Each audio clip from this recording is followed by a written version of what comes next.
পুরুষদের চোখে সবচাইতে দামি জিনিস হচ্ছে সুন্দরী নারী। চিল্লায় কোন ঠিক কিনা? কিন্তু বিশ্বনবী বলেছেন, খবরদার সুন্দরী নারীর দিকে তাকিয়ে থেকো না।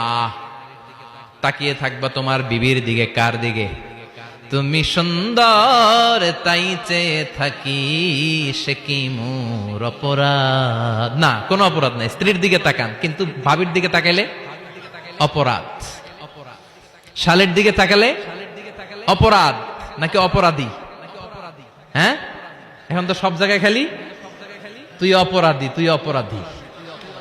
আল্লাহ, তুমি আমাদেরকে অপরাধী বানিও না, তুমি আমাদেরকে জান্নাতি বানাইও। চিল্লায় পড়েন আমিন।